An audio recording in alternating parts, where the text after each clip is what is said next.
Hello, welcome to lesson 2 of pre-calculus, definition and equations of a circle. Last time we discussed how a circle can be formed from a conic section, but now we will discuss the definition of a circle and its equations. A circle, a closed figure made out of points that are equidistant from a fixed point. If you don't know what equidistant means, it means that it has equal distance. For example, our fixed point here is the purple at the middle. And you see this line. If I were to take out that line, it's the same no matter what point it connects to. It's the same length, meaning it has an equal distance. Other than that, a circle must be x squared is equals to y squared. If they're equal, it means that it is a circle. Let's say 2x squared and 3y squared. That's not a circle because it's not equal, but let's say 4x squared and 4y squared. That is equal and that is a circle. Now, for the parts of the circle, we have center, radius, and diameter. Center is the fixed point of a circle at the center of the circle. It's quite literal to its name.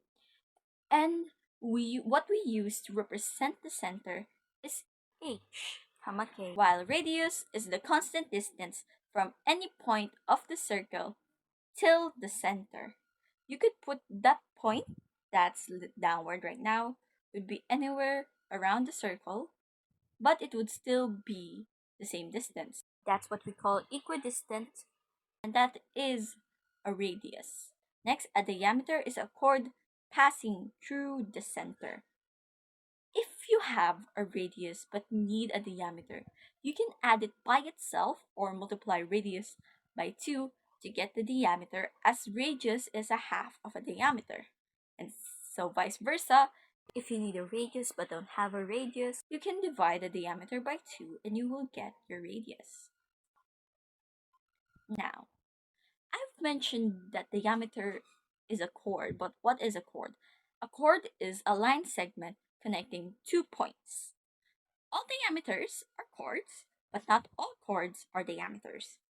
So, remember in diameter, I've mentioned that the line must pass through the center. But as you can see here in the example, it does not, meaning this is just a chord. But the diameter is a chord because it is also a connection of 2 points, but it has to go through the center. So if that makes sense, diameters are chords because they are a connection of 2 points, but not all chords are diameters, as not all chords go through the center. Next is a second. A line intersects 2 points. Now, unlike chord, for the chord, the line ends at points. But for second, it goes onwards and onwards and onwards.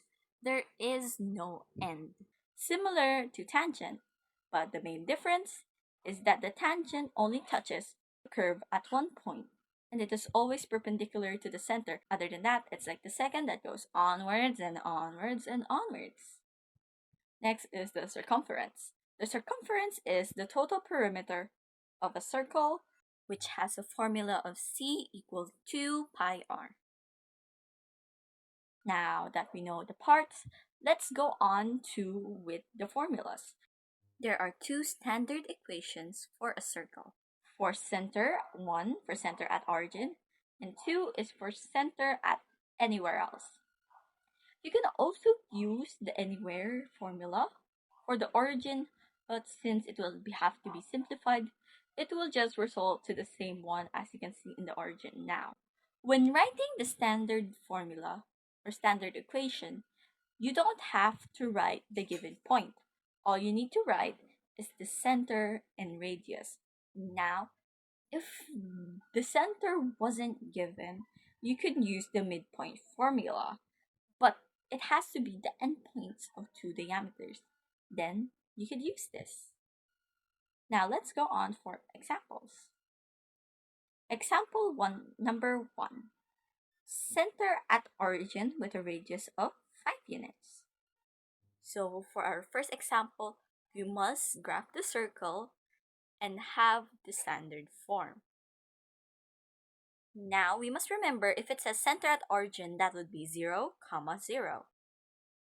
To graph, we must first write the Cartesian plane. The part that it's like that looks like a plus or where it intersects, that's 0, comma 0. If it says 5 units, that means we will move 5 units to the right, 5 units to the left, 5 units up, and 5 units down. Like that, you have graphed the circle. Hooray! Even though my drawing may not really look like a circle, it is a circle. I'm just bad at drawing circles, so forgive me. Now that we are finished graphing, our next step is to create the standard equation.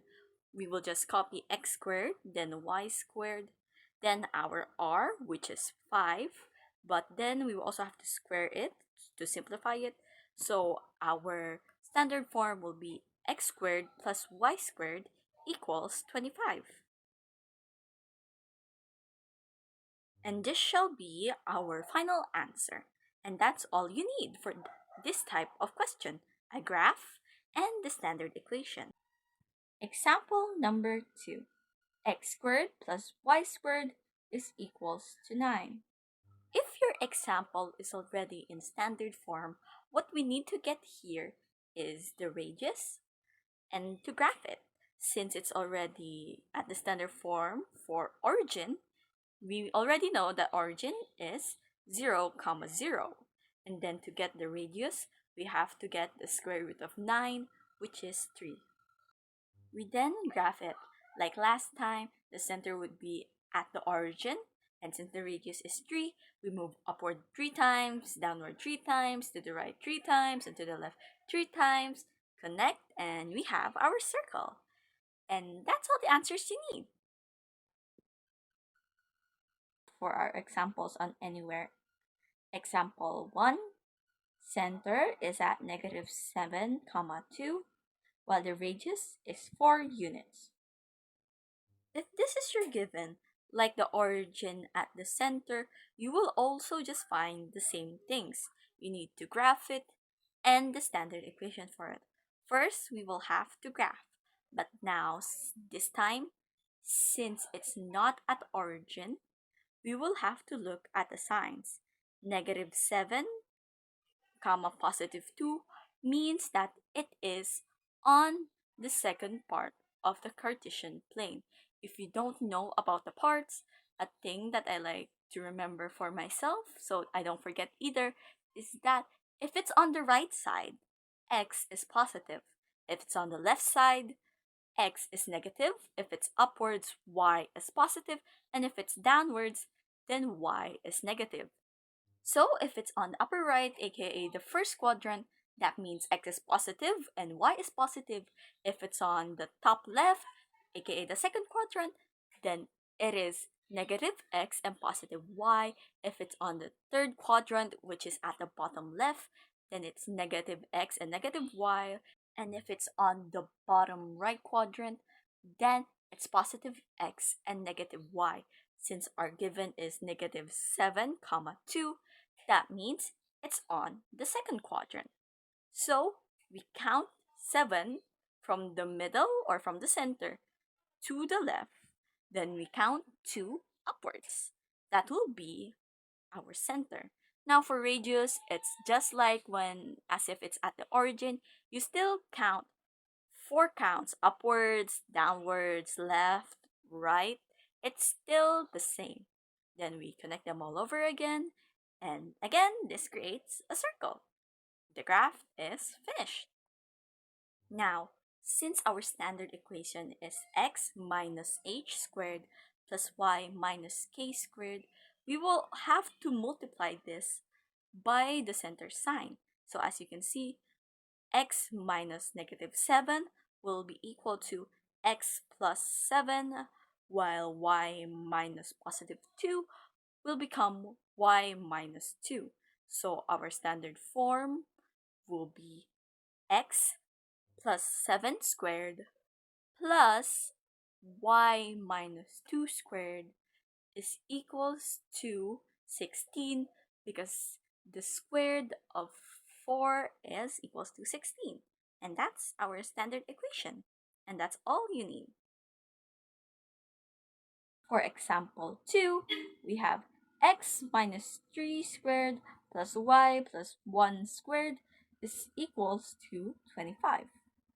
Once you are given a standard equation, the things that we need to find here is the center and the radius. Remember our standard equation since it's x minus h. That means the signs given here would be the opposite. So our center would be 3 comma negative 1, while the radius will be 25 to the square root of 25 because in our standard equation, r is squared. So 25 squared is equals to 5 and that will be our radius. Once we have our center and a radius, we can start graphing. As our center is positive 3, negative 1, this means it's at the fourth quadrant or the bottom right quadrant. So we graph, then we count 3 from the origin to the right, then 1 downwards, and that will be our center. And like usual for radius, we count that many times. So we count 5 times up, 5 times down, 5 times to the right, 5 times to the left, and that would be our radius. If you want to have a more formal definition or formula on where the endpoints of a radius are, you can add h and your radius, same k, then h minus your radius, still same k, then h comma k plus your radius, and h comma k minus your radius. Doing all of these four, it will result to where the endpoints of the radius is. And after this, you can connect them all and create your circle. And our graph is done. For example 3, we have center at 3 comma 2 and point at 3 comma negative 1. In this example, we weren't even given a radius, we were just given a center and a point. But from this, you can actually find out what your radius is by solving the standard equation itself. We're gonna substitute the x value for the x value of the point and the y value for the y value of the point. So the formula would be 3 minus 3 squared plus negative 1 minus 2 squared is equals to r squared. We solve this and we will get 9.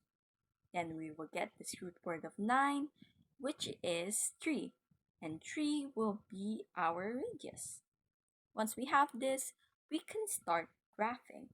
From the center, we move 3 spaces to the right and 2 spaces upwards as the given points of our center is both positive, meaning it's at the first quadrant. Then with our radius 3, we move 3 upwards, we move 3 downwards, we move 3 to the left, and we move 3 to the right. But that's our graph. But it doesn't mean that this is our graph, that this is all we need to do for this type of given. We will also have to rewrite the standard equation. As if you remember correctly, we don't input the x and y value. So our standard equation will be x minus 3 squared plus y minus 2 squared is equals to 9. Forgive me as I forgot to write down the squared for y minus 2 and now only realizing it, but it's supposed to have a square. Okay, let's imagine it has a square. Example 4, we have endpoints of a diameter negative 6, 5 and negative 10, 5.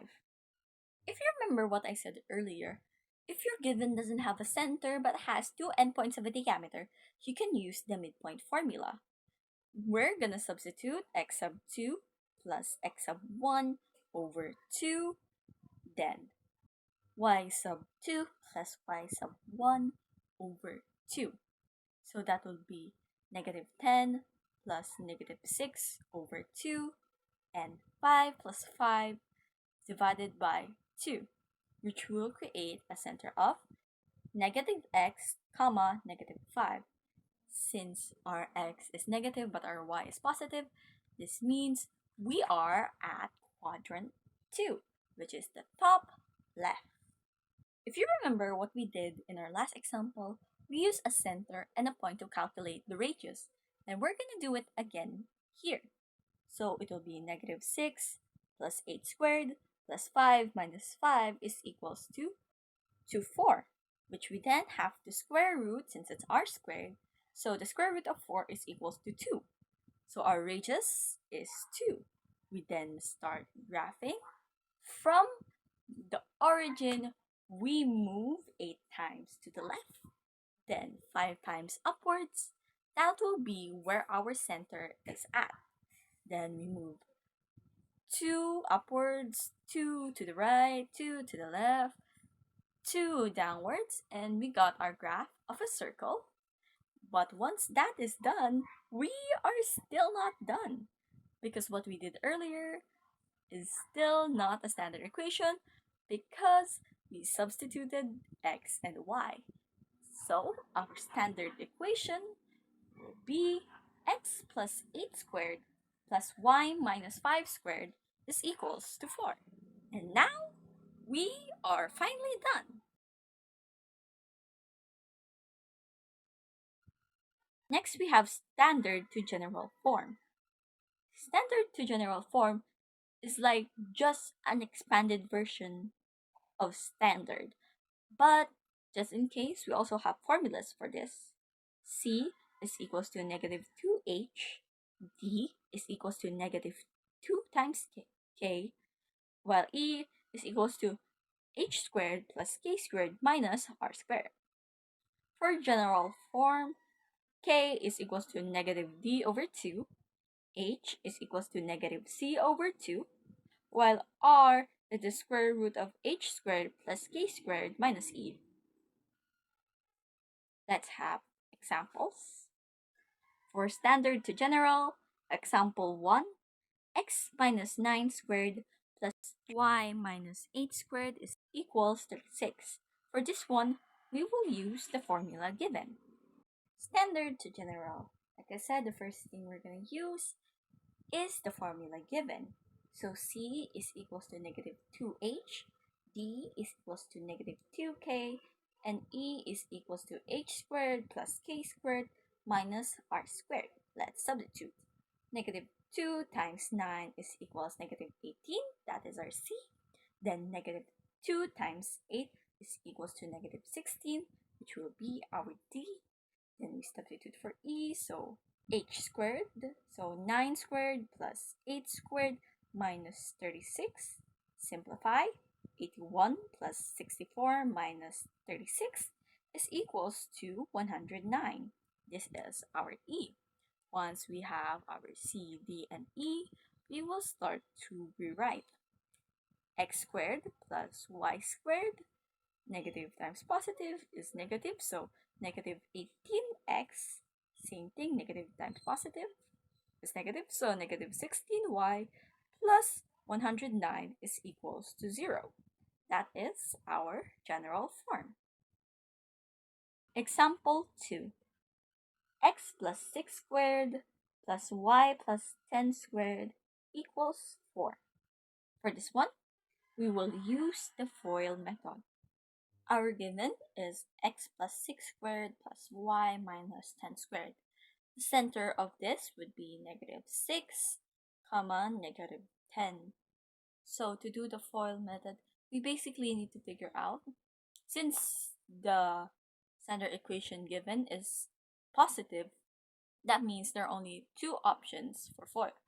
It's either it's positive positive or negative negative. Since the center is negative 6, this must mean it is negative negative.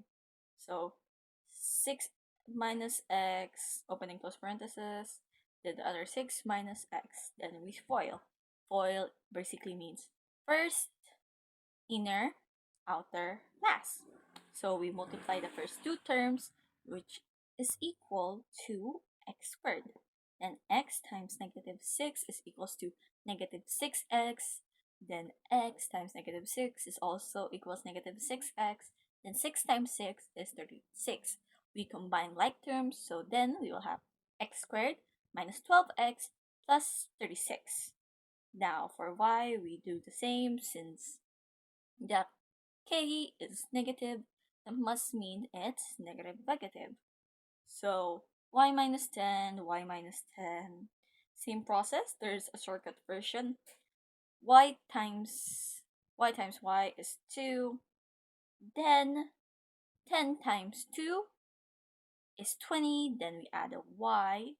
Make sure it's negative. Then negative 10 times negative 10 is equals to positive 100. Once that we have these, we will now just rearrange them. So x squared plus y squared minus 12x minus 20y plus 36 plus 100. The 4 radius that's outside, we're going to transpose it to the other side. So it will become x squared plus y squared minus 12x minus 20y plus 36 plus 100 minus 4. We then simplify this further by adding or subtracting the like terms, and our general equation formula would be x squared plus y squared minus 12x minus 20y plus 132 equals 0. Now for general to standard. Example 1, x squared plus y squared plus 6x minus 8y plus 9 is equals to 0. For this one again, for the first example, we will use the formulas given. So the formulas for this one is h is equals to negative c over 2, k is equals to negative d over 2, y r is equals to the square root of open parenthesis h squared plus k squared minus e close parenthesis. Now, what is c? C is the numerical coefficient near x, and d is the numerical coefficient of y. Now that we know these, let us substitute. So, negative 6 over 2 is equals to negative 3 as our h, negative 8 over 2, which means negative 4 as our k, and then for r, we substitute. So, the square root of negative 3 squared plus 4 squared plus 9. Simplify a bit. So square root of 9 plus 16 minus 9 is equal to 16. We get the square root of that, and we get our r, which is 4. Now that we have our center and radius, we can now start writing the standard equation. The standard equation is x plus 3 squared plus y minus 4 squared equals 16. It's 16 because 4 squared is equals to 16. Since it's negative x and positive y, this means it's at the second quadrant. So we count 3 units to the left, 1, 2, 3, then 4 units upward, then 4 up, move 4 upwards, move 4 right, move 4 left, move 4 down, connect, and you got your graph. We got our standard equation, and we are finished. Well, for example 2, x squared plus y squared plus 4x minus 10y plus 7 equals 0. We will use completing the square method. Now, the first thing we have to do when doing this method is to group the ones with the same numerical coefficient. So x squared plus 4x will be in one side, y squared minus 10y would be at one side, while the negative 7, we will transpose it to the other side. So it will become positive 7. Now, we need to make this into a perfect square trinomial. That's basically what completing the square is. And we need a third term. To get the third term, we will divide the second term by 2, then square it, which is equals to 4. And we also add the same amount to the other side. For the y, 10, negative 10 divided by 2 equals to negative 5 squared is equals to positive 25. So plus 25 for the third term of y and plus 25 outside. After that, since it's already a perfect square trinomial, we can make it into a perfect square binomial. One of the things you have to remember is that it should add up. The number you pick should be able to multiply back to the third term, but if you add them, they should be able to go back to the second term. So the only choices we have so we can get positive 4 is negative 2 times negative 2 and positive 2 plus positive 2. We can't use negative 2 and negative 2 because if we use that, that means the middle coefficient should be negative 4x, but it's positive, meaning it's 2. So for our perfect square binomial of the x is x plus 2 squared. Now for the y, there are two possibilities for positive 25. It's either negative 5 times negative 5 or 5 times 5. Since the middle coefficient is negative, that means we use negative 5 times negative 5. So it's y minus 5 squared equals 36. Our h is negative 2, our k is positive 5, while our radius is 6. That means we are plotting on the second quadrant. I added extra lines so that it won't be as big, but basically we count 2 going to the left and 5 upwards, and from there, you know the usual, we count 6 upwards, count 6 downwards, count 6 right, count 6 left, connect them all, and that is our graph. And now we are done.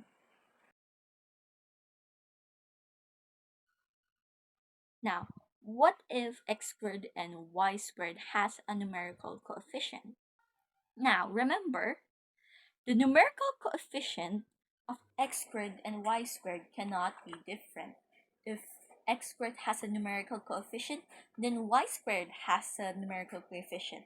If y squared doesn't have a numerical coefficient, then x squared doesn't have a numerical coefficient. If x squared has a numerical coefficient of 3, then y must also have a numerical coefficient of 3. Because if these two are not equal, then it is not a circle. So let's move on. Example 3 is 3x squared plus 3y squared plus 6x minus 6y minus 6 equals 0. We will use the formula given. Unlike the first general to standard that we did, where x squared and y squared doesn't have a numerical coefficient, this does. So we don't go straight into solving. The first thing we do is divide everything by 3, which comes to a total of x squared plus y squared plus 2x minus 2y minus 2.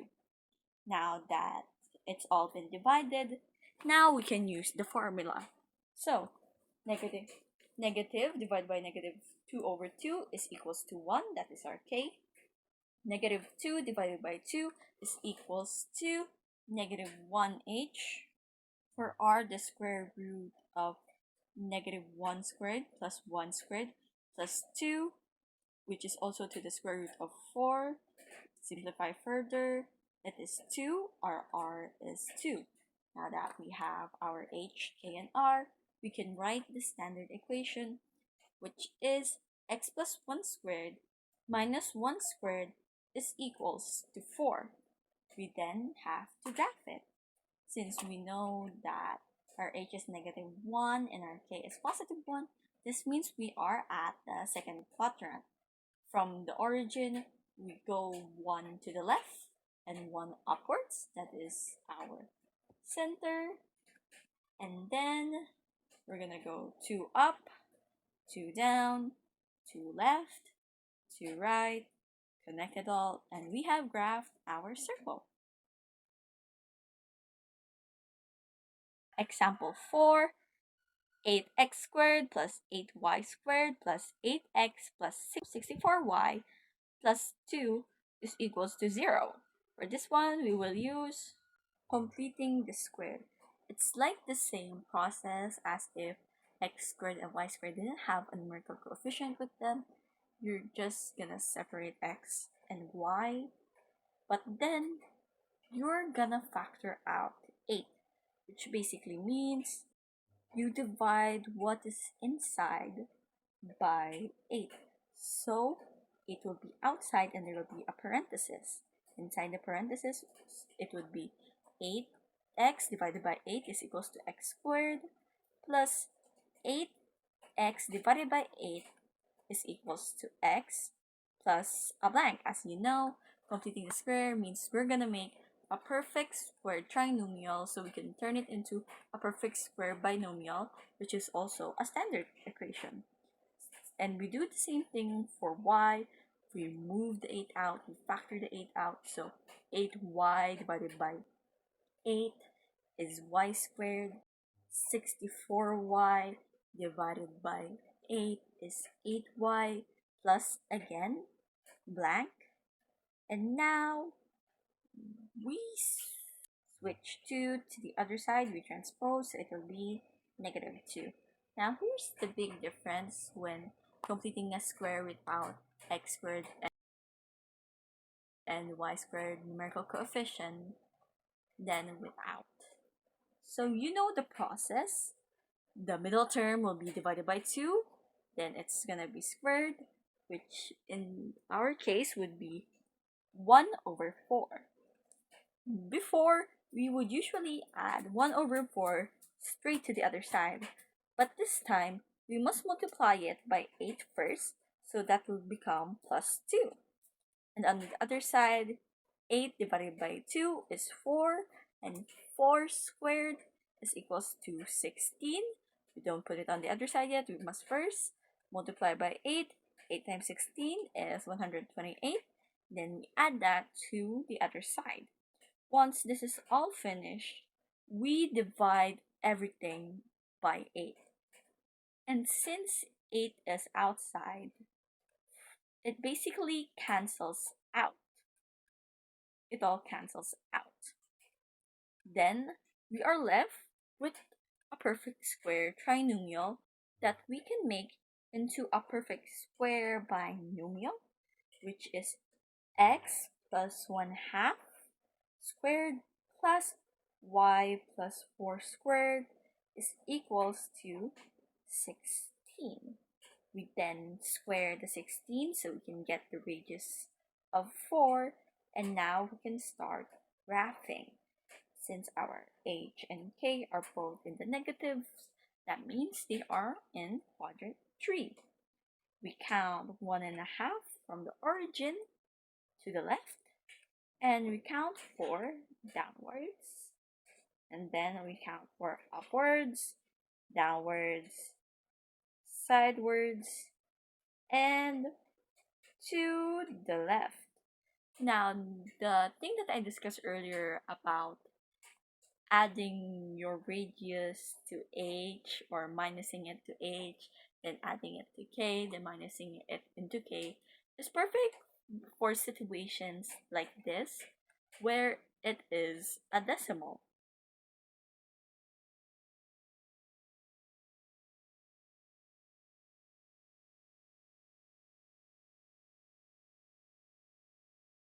And that's all. I hope that you all somehow understand my writing and explanation, and that you have learned something from this that could help you.